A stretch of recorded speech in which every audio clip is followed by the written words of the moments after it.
Hey there, fellow entrepreneurs. Welcome aboard the Ethical Scaling Podcast, your go-to destination for navigating the wild world of online business with integrity and fulfillment. Jay and Ben are going to be your trusty guides, and they're thrilled to have you join us on this epic journey. In this season, we're going to have a lot of fun connecting and chatting with some of the OGs in the online business space, giving you all their stories, the breakthroughs, the playbooks for success, and some unexpected gold nuggets. So grab your favorite beverage, cozy up in your favorite spot, and get ready to dive deep into the art and science of ethical scaling. Welcome to the Ethical Scaling Podcast. Today I want to start with a quote: people don't buy coaching, they buy coaches.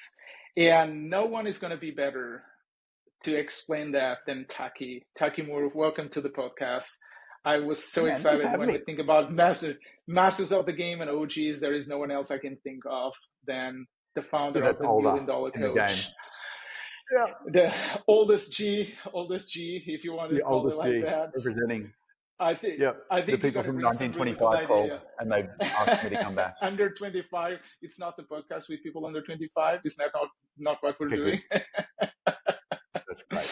Amazing. For people that don't know, which I would be surprised if they don't, do you want to tell us a little bit more on how your journey started? When did you start with the whole word coaching? Yeah. So business started 15 years ago, which is a long time. Mm-hmm. And I was working with coaches for maybe 3 or 4 years before that as a marketing manager inside a coach's business. So quite a while. Back then you had to explain what a coach was, and now it's like, oh, not another bloody coach. Market's kind of seen some seasons. Worked with a guy who was a solo coach, good guy, good coach, not good at marketing. I think he had 4 clients at the time. Went in for a job interview. And he gave me his business card, and it was like his name, and he's part of a franchise. It was like the world's #1 business coaching team. And I was like, I was picturing this amazing office over Sydney Harbour. And it was just this dude's house, of course. And my tools were a Yellow Pages phone book and a telephone to call through to get people to come to a seminar. And it was awful. And I figured out that calling them was horrible. And if I could get them to call me, everything would be easier. And so it's just kind of taken off from there. And was that when you first started that workshop that you got like 22 RSVPs and then only 2 showed up? Yeah, was that the first and one of them was my best friend who came from old sport. Yeah. So I called these guys, and David, the coach, was like super stressed. Sorry, man. The coach I was working with was super stressed. He's like, "Can you call them just to confirm they're coming?" So I called them all, and they said, "Yeah, we're coming." And 2 days later, he was like, "Call them again to confirm." I'm like, "I already did that." He goes, "Well, check if they know like directions and parking." So I called them and they were like, yeah, we know where to go. I'm like, great. And then the night before, he's like, call them again. I'm like, I need another reason. He's like, ask them about dietary requirements. I'm like, we're not even catering. But I called them and they all said, yes, we're coming. And it was super stressful, man. There was only 2 people in the room, and he didn't know whether he should stand up and present or sit down at the table next to them. So he kept doing this. It was very odd. It's funny because you went through it was like 15 years ago. So things were very different from what things are today. And getting like 22 people to sign up for a workshop and then only 2 showing up. Like, I know that nowadays people would be panicking and stressed out, and a lot of them will quit immediately if that was the thing that happened to them. Because I think people like nowadays, they don't believe that failure is possible at times, and they become like overly optimistic. But you've seen it all, and you went from doing that for someone else to then becoming the marketing mind, and you launched the $1 million coach. Dude, that was more than 11 years ago, right? Yeah, it was a long time ago. So we got the website, I can't remember how many years ago, from a guy called Dave Buck from Coachville, smart guy. But yeah, it's 15 years running this business, helping business coaches to grow in some form or another. And I guess as you grow, the quality of the clients you can lead grows as well. So when I started, all of the clients were like, I need clients by Thursday or I'm dead, kind of rescue me clients. And now it's like, hey, I do, $1, $2, $3 million, and I want to get to 10 or 20, and that's fun too. So we've got the whole spectrum. Yeah. It's interesting because I don't know if a lot of people in our space can say that they help more than 190 coaches hit at least $1 billion. And that they have helped generate more than $1 billion in client revenue. And if I'm going to ask you something, but that's what happens when you've been around a long time. Yeah, that's true. That's the problem I would see in our space, is that people don't stay around for long enough for them to have that track record of helping people accomplish out of that. But what do you think you're known for now? I know that you were the marketing mind 15 years ago. Like, is that still how people see you today, or they know you for something different now? I don't know, man. I think there's what you're known for and kind of what you wish you were known for, and they're not always the same thing. I think, I think you're known for like your vibe and your topics. So topics, there's a lot of marketing content. I think the thing I'm most excited about personally is designing group delivery, designing and delivering group like experiences. That's the thing I geek out on most.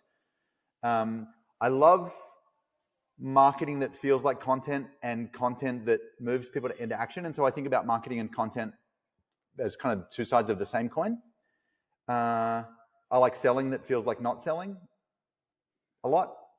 And then vibe-wise, like people, like you said it right at the start, people don't buy coaching, they buy coaches. And I think like people vibe with you or they don't. People seem to like I take business seriously, but I take myself very lightly. And people seem to enjoy that. Two things that when I got to know you that clearly stood out to me were you're amazing at simplifying marketing and sales and delivery. Like you take a very simplistic approach so that you can actually do it for enough time. And the second thing is the power of frameworks and your most famous PDFs. Like I've seen your PDFs used or copies of your PDFs used in multiple programs. And that's funny because I know you were one of the first ones using that as a way to support your group delivery in a lot of your group calls. Yeah. So I think the simplification thing comes down to, if you want people to be able to do it, first they need to get it. And so I was in a workshop in New York years ago teaching something about webinars, I think. And there's this super cool African-American dude in the back row with dreadlocks and these robes. And like halfway through whatever it was, he's like, stop it. Taki, I got to stop you right there, man. I'm like, all right, what's going on? He goes, you know what I love about you, man? I'm like, I don't, but that's like my favorite topic. What do you love about me, man? He's like, I love how you take it from high level to eye level. And I was like, that's cool. So I think we're really good at like high level, so you understand it. And that's, the key, 3 to 5 key ideas per topic. And then the eye level is, well, show me what to do with my hands. There's this old training framework from a lady called Bernice McCarthy who taught primary school teachers, elementary school teachers how to create lesson plans that really worked. And she basically broke down every lesson into like 4 parts. Why, what, how, and she called it what if, but I didn't really understand that. So I just go why, what, how, now. And so like why is talk to my heart, get me to want it. What is like teach my head how to think about this. So even if I get the tactics slightly wrong, at least my philosophy is right and I'll do pretty well. And then how is like, what do I do with my hands? And then now is like, okay, go do this, like tell my feet to march. And so that's, I think being able to like build frameworks is A, great because then you can teach the way that people learn. And then B, it makes your job as a creator or as a teacher really simple because I've got a framework and I'm just pouring in a different topic to the framework and it just comes out great. And then the worksheets frameworky thing came out of, I wanted to run my first ever workshop. And I figured if I was going to run a workshop, I need a workbook. And if I need a workbook, I need worksheets. And I never built worksheets. And so worksheets are really just like breaking the thing down into the component parts and the steps and processing things. So yeah, I mean, I can't think without a pen in my hand. And so having something to write on is kind of how my brain works. I get it because I love it as well. But there is a third thing that you're also known for: surfing, tacos, and family. And I want to make sure people get that as well because those are 3 things I know that are known negotiables to you. So I just want to make sure people remember it's not just about business, it's about business, but there is a lot of other known negotiables. So this is a big one. Hey, I got asked by Dan Martell to speak at an event he was running a year or 2 ago. And he's like, I'd love you to come to Canada and speak at my thing. I'm like, I'd love to. What's it about? He goes, it's for empire builders, not for lifestyle businesses. And my mouth said, that sounds great. And my gut said,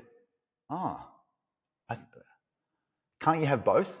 Because I hate the idea that you're either building an empire or a lifestyle business, because the truth is that every business is a lifestyle business because every business affects your lifestyle. And whether you want your business to be small or you want your business to be big, you want your life to be epic either way.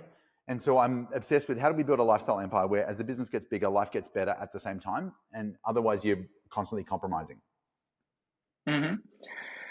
It's very interesting because when you mention lifestyle, I can just not stop thinking about most people in our online space. Like, I'm surprised when someone can be running the same offer for more than a year or two. It's becoming very, very rare. So you've been doing the same offer or roughly like around the same offer for 15 Yeah. years. Was there a moment in your Yep. journey that you hated your business, that you were like really burned out?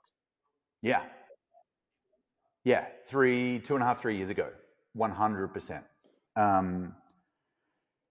So business has been going for a long time, and I've always found variety in it rather than looking for something somewhere else. Frank Kern and I have this joke all the time. He's like launching a new offer every 6 weeks, or it feels like it's not that often, and he's always like telling me, like the fact that you've stuck at this thing for so long, like there's just an endless supply of opportunity to tinker and create and make, which I love. But COVID was really good. Well, it was awful, but it was really good business-wise for us and probably for many people in this space. And so we grew a lot, and as we grew, we added people to the business. And I'm not management material, Jay. I'm a front stage guy, and so the business got big and complex and felt really heavy. And I found myself having grown this business that I felt like I was in the wrong job, and there was a time maybe 3 years ago where I was like, you know what, I'm going to shut the whole thing down and I'll keep Boardroom, my high-end mastermind for the killers. And I'll shut down the clients program and close down Black Belt and just have it simple, like me and one assistant or something could run it. But there's two reasons I didn't. And one was because all of the people I love in Boardroom, I met in Black Belt and grew them.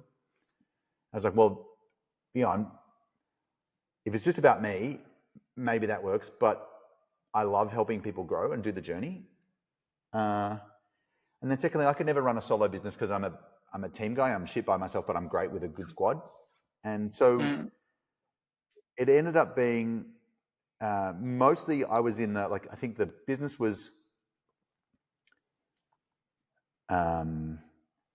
bloated and heavy and team heavy and management heavy. And when by the way, this is all completely my fault. That's not their fault at all. But it got really heavy and really hard, and there was some infighting. And I felt like we're too small to have a defense budget, and I'm spending all my time on this admin stuff. Like I traded client work and I leveraged myself out of the fun stuff. And what I'm trying to do now is leverage myself, like scale myself into the fun stuff, not out of the business.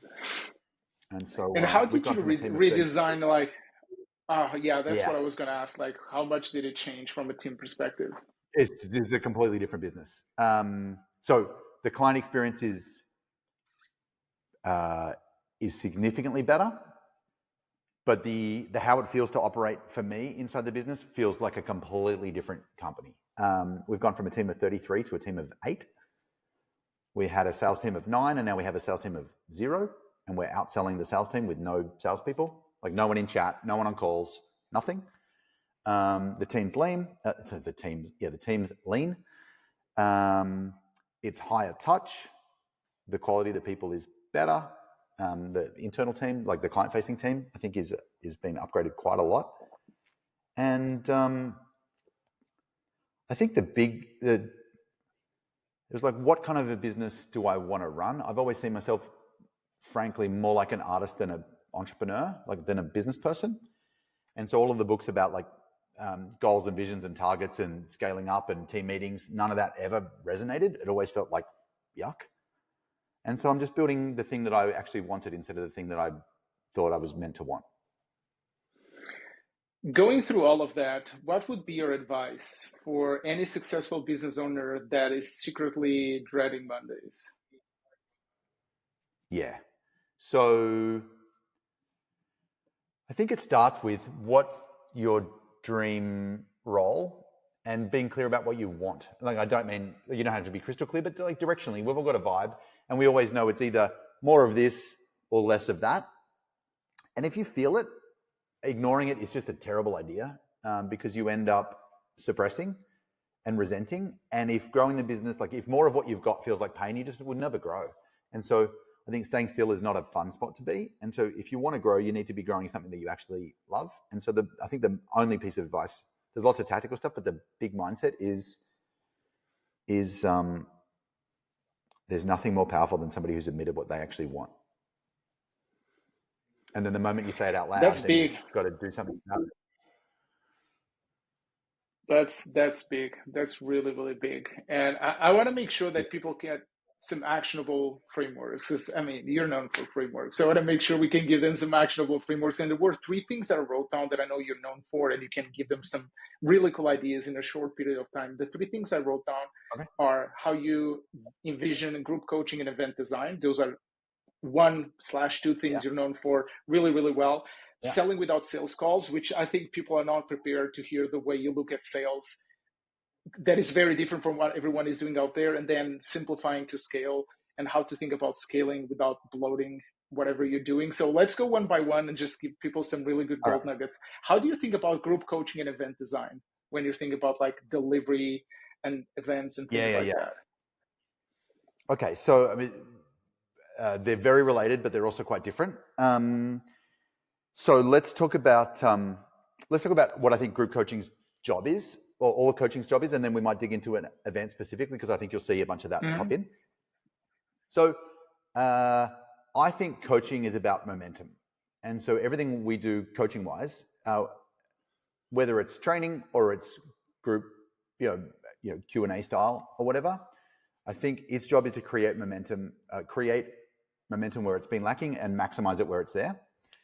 I think group coaching is typically done really badly. And if we just like zoom into like a Q&A call for a minute, most group coaching isn't group coaching at all. It's one-on-one coaching with a line of people waiting for their turn and slowly hating you. It's awful. And so I like to think about it like, imagine we're at a party and you're the DJ. Your job is to take a song request from someone in the audience, like, hey, could you play this? And you're like, yes, but you've got to play it in a way that gets everybody dancing. And when you do that well, you help the one while you're helping everybody. I think that's the magic. And so in practice, what that can look like is somebody asks a question. The first thing you want to do is chunk up, like restate the question, but chunk up a level higher so that and then you can go, hey, who else wants to learn about this? Who else is struggling with this? Who else wants the same thing? And then everyone will be like, that'd be great.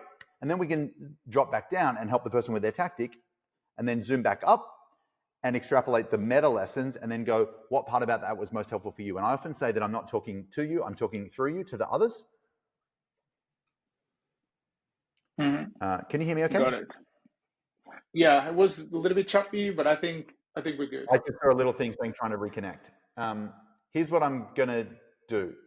Give me 1 second and okay. I think we should be golden. Yeah, it should be stable now. Yeah. So I think when you're running a group coaching program, it's really important that when you're talking to one, that it's always everybody's turn. I used to run kids' parties for a job a long, long time ago. And we do all sorts of games, but the one game we'd never, ever do was a relay race. Because a relay race is, it's somebody's turn and everybody else is waiting. And it's just awful. It's boring. So it's got to be always everyone's turn. When we think about an event, particularly a live in-person event, I think there's so many things we can do really well remotely on Zoom right now. And so if we're going to get everyone together in a physical location, let's just make sure we do all the stuff that we can't do on Zoom. Right? Someone was asking the other day, oh, I missed the event in Fiji, but I watched the videos. Should I come to the Mexico one this year? I'm like, well, yeah, you saw the content piece. But our events look like this. We work in the morning and we play in the afternoon. So we run half days. There's morning walks for coffee. In the workshop itself, there's 3 one-hour sessions a day, from like 9 until 12-ish. Then we break for lunch. And then all afternoon is just hang time. Like there's activities to do and stuff like that. But a great event does 4 things. It's focused, like are we working on the right stuff? It's learning, like am I getting things? And then, so that's vertically. And then left and right, it's socialization. Do I make friends? And collaboration. Can we help each other out? And so the event's deliberately designed so that it breathes. And there's lots of time to do all the stuff that you can't do on a Zoom. Love it. Love it, love it, love it. And now, about the concept number 2, people think that in order for you to scale, it has to be with sales calls and sales teams and like big teams and a lot of quality control and a lot of management. I know that you believe that you don't need hardcore closers. You can sell high ticket in multiple different ways. You want to expand it a little bit more, because I think that's going to be very contrarian. Yeah. I mean, you could sell it with calls as well if you want to, but you don't have to. I think if you're going to sell without calls, we really need to boil it down to its essence and get what are the two things we need. By the way, I've been drawing stuff all day, so I've got like pen all over my hands. I apologize. I just saw that. There's two things we need. Number one, we need a clear offer that is concise and clear and compelling so that somebody could read it and make a decision on their own. Is this right for me or not? And so we can talk about offer design if we want to. But the way I think about it is, imagine we're in a silent room together, and you're the sales guy and I'm the prospect, and I walk in to this brightly lit white room, and there's just a table and two chairs, and the door silently closes after me as I walk in, and I sit down, and you just look at me and you just get a sheet of paper and you slide it across the desk towards me, and I pick it up and I read it, and it's got your offer, and you're not allowed to talk and I'm not allowed to talk, and I have to read it, and I either go or. So your offer's got to be good enough that it stands on its own 2 feet. That's the fundamental thing. If you get the offer right, you can make some sales. So let's call that job number one. Then what we want to do is we want to streamline the sales process so that somebody who raises their hand to find out more can go through a very shortened, fully automated, hands-off, self-serve sales process with as few steps as necessary, because every step in the sales process, like if you think about the normal sales call process, it's like click on an ad, maybe there's a VSL or whatever, go to a call booking page, book a call. So I either book it or I don't. And then I either show up or I don't. Sometimes it's a 2-call close. So then we book or we don't, and we show up or we don't again. And then we see the offer. So we're like 8 steps in before they see the offer. Well, that's ridiculous. If the number one metric to whether somebody buys or not is do they see the offer, it's number of offers made, then our job is to get as many of the right people as we can to the offer and not make them jump through 8 steps. So number one, we have a great offer. Number two, a streamlined sales process with as few steps as possible and as many as are needed, hopefully automated.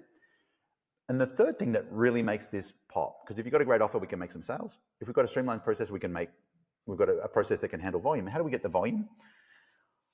Everything that happens before the offer is more important than the offer itself. So I've got this mate, Dan Martell, who I mentioned before. I don't think he'll mind me saying this, but I've seen his offer doc for his coaching program. It's awful.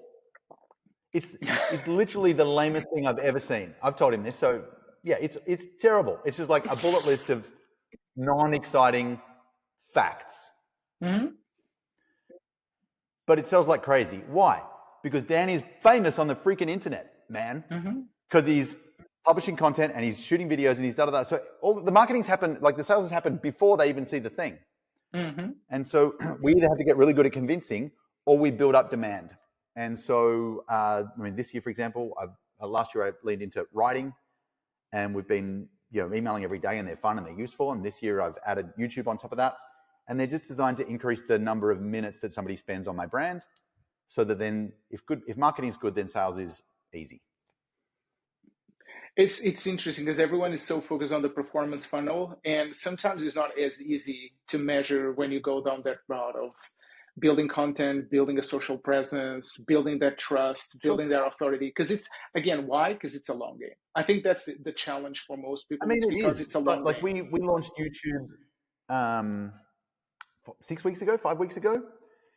We made our first $30,000 client off YouTube on day one. And like I went into it going, I don't care if this doesn't work for a year. That's but like interesting. people are buying like $30,000 programs without talking to a single soul just because of the content. So am I saying, you shouldn't do it or you can't measure it? No, but here's what I am saying. We had a sales team of 9 people, and from January, February, and March this year, we ran a little experiment. And the experiment was, if we took the sales team out and literally locked them in a cupboard and paid them and said, we're just going to run this test for 3 months. We don't know what's going to happen, but please don't do anything. Don't reply to a single DM. Don't call anybody. Nothing. Just please don't. And we just wanted to see if we could sell the same number as them with marketing. And we didn't. We beat them in January, And we beat our sales numbers in February, and then we beat it again in March with nobody in the sales team. And so, can you measure it? Well, yeah, there was this many sales with the sales team and 9 people and all of that management overhead, and now there's more sales without them. So you can measure it.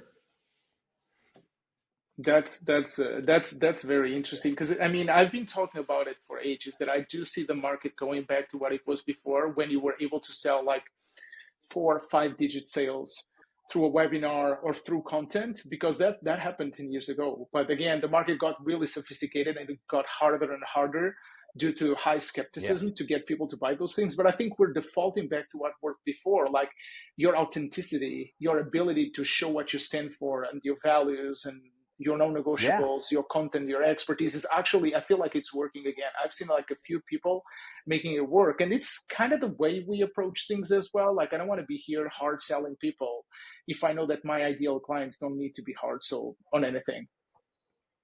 Yeah, I think you're right, dude. I think the market is even more skeptical.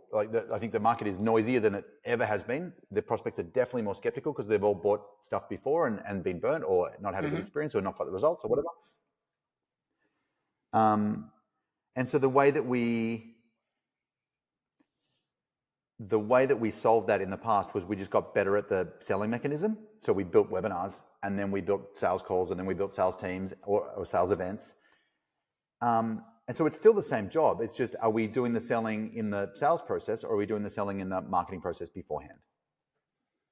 I think doing it earlier typically works.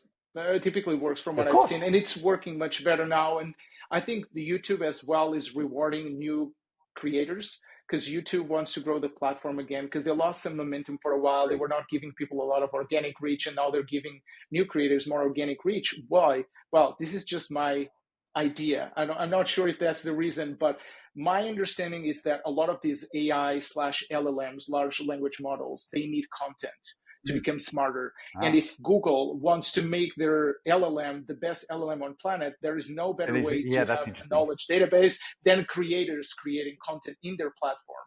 And this is why I feel that since they launched Gemini and all the Google related LLMs, they have been rewarding content for new creators and old creators like crazy. And I think YouTube is kind of a different game. Like, you don't need like thousands and thousands of followers from the get-go. You just need the right followers to go and engage with your content to a level that they can understand what you stand for and what you offer. And you might have like a couple dozen subscribers, and you might still get a couple sales out of that, which is very impressive from a conversion standpoint. Yeah, I think the thing that really caught my eye, I was chatting with a client called Sharan about a year and a half ago, and super successful guy in the real estate space. And he got his head of marketing to analyze all the data from everyone who'd bought in the last 2 years to go like, is there a common factor? Is there something we should be doubling down on? Is it like a particular ad or a funnel or whatever? And so the dude goes away and crunches all the numbers, and it wasn't an ad or a funnel or a demographic or whatever. The only thing that all of the buyers had in common was they spent 47 minutes consuming his content before they bought. And so he was like, well, that's interesting. I wonder what would happen if we ran a split test. So people come into the funnel, and then 50% of them go through the same like nurture sequence as always. And the B split test is, let's just take a bunch of our content, some of our best stuff, and see if we can like drip it to them, in sequence, and try to get as many people to consume the 47 minutes as we can, as quickly as we can. So they ran this test for 30 days. And at the end of 30 days, obviously Group A just did what they'd always done, and Group B converted at twice the rate of Group A. And when they had sales calls, they converted at 40% more. Yeah, fascinating. So I'm like, okay. So that's why I've kind of leaned into this YouTube thing, is because I think long form is a great way to have people binge, because if they binge, they'll buy. And so we call it brand width. Like, how do we get more time on brand, not just time on the list? And it's interesting because YouTube will reward people that stay on the platform. They want people to binge. So YouTube will do their best to give more of your content to the same user as often as they can, because they know that that user likes your content. So the user doesn't know, but it's almost like a Netflix effect. They watch season one, Yes, episode that's one, exactly episode what it two. is. Then they get, it's impressive because you just need one video to actually work well for you to be rewarded, and it's evergreen. That's the thing with YouTube, that it's not the same for Reels or TikTok, is that YouTube is really an evergreen solution. You can do a video today. Yes. Like, I use this example a lot because I think it's one of the best examples I've seen on YouTube. Iman Gadzi, his VSL that was not a VSL, it stayed on YouTube for, I think, 3 years. And they were getting organic content for 3 years in a row, no sales calls needed. It was just the same VSL that was being rewarded because people watch other videos, and those other videos will channel people to the main video that had the most amount of views. Like, I think he got more than 200K subscribers out of that video alone. So people would watch the video, they would like the content, they will subscribe to his channel, they will purchase. And it was not even, it didn't feel like a VSL. If you watch the video, I was watching it the other day, it doesn't feel like a VSL. It's like really good content. It's really good content, really what he stands for, and explaining his way of looking at different businesses and things like that. It was just very impressive to think that YouTube, like, even people think YouTube is hard. There's a little bit of a different science behind YouTube because it's typically long form. But if you crack that code and you spend enough time, I do believe it's a really nice segue for selling without sales. I think it's a huge opportunity for people like us. I really do. And whether you're going to sales calls or you're not, if you can get people who've like binged your stuff, they're just more likely to buy. It's just a fact. They will buy. That's true. And then number 3, I want to make sure people can hear some of your thoughts on how you can simplify to scale. Because again, we talk a little bit about that, like the group delivery, scaling without sales calls. I think those 2 things help you simplify your delivery and your sales process in order for you to scale. But what other things could you do to make sure you simplify to scale? You talk about having a lean team, but what else? So this came out of a conversation. This isn't my idea. I just want to be clear. I got this from a guy called Clay Collins, who started Lead Pages 10 years ago, or whenever it was. Lead Pages is what people use before ClickFunnels, and ClickFunnels is what people use before Go High Level. Yeah, just to be clear. So he and I were having a conversation about like the fastest way to get to $1 million a year in an online business, and he called it the 5 1s, and I've like borrowed it and turned it into a thing. But if you think about through the lens of simplification, we've got one ideal client. Most coaches have like 3. We've got one product, one core thing that we're going to grow and scale, but most coaches have like a tripwire and a little thing and then a big thing and some one-on-one, and we run these workshops, so it gets complicated. Then if we've got one target market, one product, then we've got like one conversion tool, one main way we sell the clients, whether it's through a doc or through chat or through a call, or through an event or whatever, but one. We've got one traffic source that we can grow and scale. And then it's frankly comes down to like 1 year of like focus and tweaking and making it better. But we don't do that. We have like 3 target markets and 4 offers and 5 different ways we try to sell the thing and a bunch of different, of course it's complicated. And of course it doesn't grow because we're trying too many things. And so I had a chat with a guy called George Bryant, and he said, the secret to scale is scissors. I just love that. I think complexity kills more businesses than almost anything else. And we can't help ourselves. We get an idea and we chase it instead of going, what's the actual problem I've got right now and what's the solution I should apply? And if we stop doing maybe 60%, 70% of the things that we're doing, our business would probably go way quicker. And it's hard. A lot of us have got ADHD and it's like we like to add stuff. But I think less isn't more, it's just better. And so you can simplify the team. We can simplify the offers and the funnels. It mostly comes down to less and better. Love it. Some really good wisdom. So I want to do a little bit of a rapid fire wisdom here. So it's going to be like some very simple questions that I want to hear your thoughts, because you've seen so much. What's the one thing most coaches waste time on? Consuming content. Too much consumption and lack of action, would you say? Not enough creation. Yeah, 100%. And this is me. Like I spend 2 hours a day watching YouTube videos, having a good time. So that one's for me. And what's your go-to framework of all time? Because you're the frameworks guy. So I'm sure there is one you go to all the time. There's one that I use a lot, which helps us with messaging for an ideal client. And so I use it for ads, I use it for emails, I use it for every webinar I run for clients and the sales webinars as well. It's called the Four Futures. The Four Forces. It's basically a 2x2 grid. And so if you think about this is down here is things they want to move away from. Up here is things I want to move towards. So we've got like motivation towards and away. And then the left and right, the left is now, stuff that's happening immediate. And then the right is future, imagined. And that if you just like pick your target market and your topic and you go, okay, what are the things they want to move away from right now? Their frustrations. And we just got like 3 to 4 or 5 things which are frustrating them that they love to change. If that doesn't change and it stays the same, what's the fear? Like what are they scared of long term? And then we flip it. What do they want what's the thing they want to move towards right now? Their wants, the things that they love to have happen in the next, day, week, month, 3 months max. And then the aspiration or the dream on the top. I mean, that's like 12 years old or 15 years old or something. And I use it literally every single week, maybe at least twice a week to build everything. It's just like a simple way to get clearer, like, what do I need to say to get people to pay attention so I can get them to do the thing that's good for them? Love it. And what's one business rule you've broken and that it worked? Business rule I've broken. And what was the second part? What's one business rule you've broken and that it worked? Oh, and it worked. You need a plan and a vision. Yeah. Derek Sivers wrote a great article. If you search for Sivers and the words no plan, he just in one simple, a couple of 100 words, you don't need a plan or a vision. I'm just busy helping people with their stuff. And as soon as if they ever stop needing help, then I'll stop. But I've just been solving one problem at a time and I don't have a plan or a goal or a vision at all. Yeah, I love how much of a contrarian you can be and how well it has worked for you. I just love it. But the last question I have for you, it's kind of a different one. What's your favorite taco filling?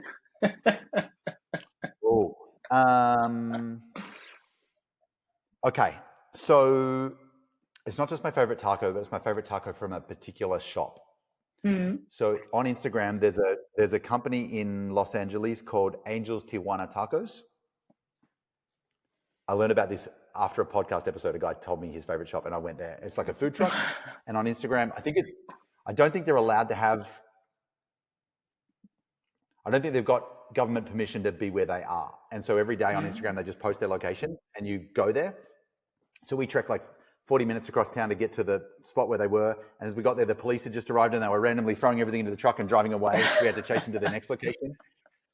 And they have these queso tacos. So it's like a little taco with cheese melted. And then birria, I think it's called. It's like a beef briskety. Yeah.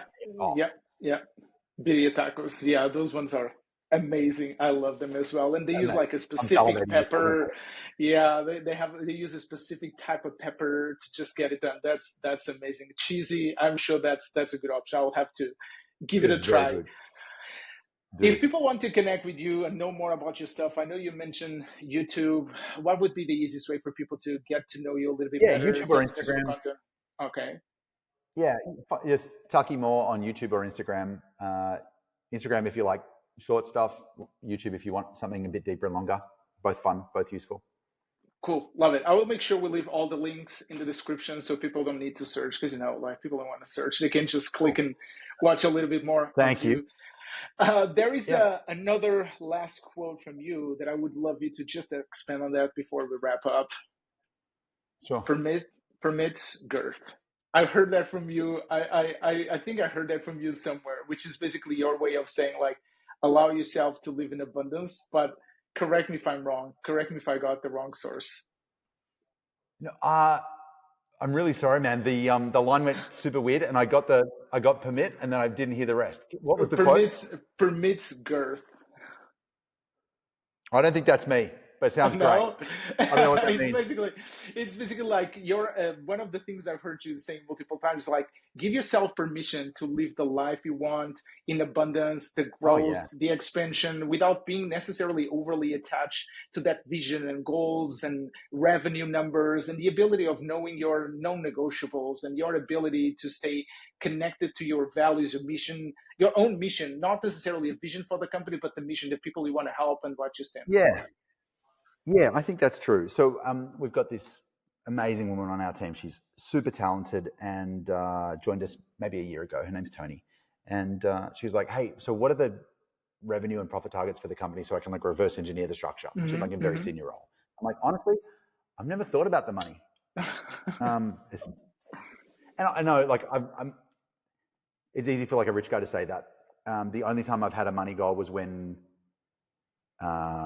16 years ago, my wife came home one day and said, yeah, like we were broke as a joke. And she's like, yeah, hey, I'm pregnant. And I was like, that's amazing. Gave her a hug and she left the room. I was like, oh, fuck. Like we were so broke, man. I had to borrow $200 to go to the supermarket. I was like desperate. I set a goal then. But now the goal is really simple, man. I want to work on projects that excite me with people I love to help people we care about. And if I'm doing that, I'm happy. And then the rules about how to make sure life and business don't get in each other's way is like ideal week. There's these, I think they're called Spanx, like compression pants that people wear to suck in their tummy and their whatever. So I was like, if you put Spanx on your calendar, so like you've got a week view of your calendar and you Spanx it in, it's like, what days do I want to work? I want to work Tuesday to Friday, 4 days a week. Cool. So we Spanxed it horizontally and then I Spanxed it vertically. I want to do 8 a.m. till midday, 16 hours a week. That's plenty. And the rest of the time I can hang out with the kids or go hang out with friends or eat tacos or whatever. And so I think just like the whole thing is about a life by design. And it's not like I'm good at direction. I'm not good at vision. Like I don't have a crystal clear picture of where I want it to end up in 10 years, but I know it's kind of that way, if that makes sense. I love it. I love it. It was a joy and a pleasure to have you with us today. I know we could be and continue to go for hours because you have so much good stuff to share with us and with our listeners. To all of our listeners, I hope you had a great time with us today. I want to wish you, like I always do, a fulfilled life, and I will see you again in the next episode. Thank you, Taki. Thanks, Sammy. Thank you. And that's a wrap for today's episode of the Ethical Scaling Podcast, The Masters of the Game. But before you go, remember to hit that subscribe button so you never miss an episode packed with juicy insights and a sprinkle of laughter. If you enjoyed today's show and want to spread the love, leave us a review and share this podcast with your fellow business mavens. Together, we can create a ripple effect of ethical growth and impact that reverberates throughout the digital cosmos. Until next time, keep scaling ethically, keep dreaming big, and never forget to find joy in the journey. This was Jay and Ben signing off with a wink and a smile. Catch you on the flip side.